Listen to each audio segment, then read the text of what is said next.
Physical refining செய்யப்பட்ட SKM Poorna rice brand oil. கர்நாடகாவின் புதிய முதல்வராக சிவக்குமார் 3ஆம் தேதி பதவியேற்றார். அவருடன் 13 அமைச்சர்களும் பொறுப்பேற்றனர். அவர்களுக்கான துறைகள் ஒதுக்குவது தொடர்பான கூட்டம் நேற்று நடந்தது. மூத்த காங்கிரஸ் தலைவரும் அமைச்சருமான ராமலிங்க ரெட்டிக்கு நீர்ப்பாசனத்துறையை முதல்வர் சிவக்குமார் ஒதுக்கினார். பெங்களூரு மேம்பாட்டுத்துறை கிடைக்கும் என்ற எதிர்பார்ப்பில் இருந்த ராமலிங்க ரெட்டிக்கு வேறொரு துறை ஒதுக்கப்பட்டதால் ஏமாற்றத்தில் வெளிநடப்பு செய்ததாக தெரிகிறது. இச்சூழலில் அமைச்சரான 2 நாளில் பதவியை ராஜினாமா செய்து முதல்வருக்கு கடிதம் அனுப்பியுள்ளார்.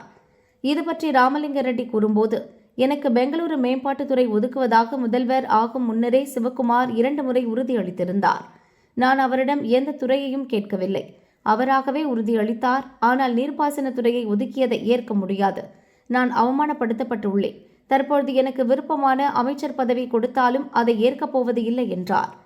இதுபற்றி முதல்வர் சிவக்குமார் கூறும்போது, ராமலிங்க ரெட்டி ஒரு மூத்த தலைவர், நெருங்கிய நண்பரும் கூட. இந்த பிரச்சனையை தீர்த்து வைப்போம் என்றார்.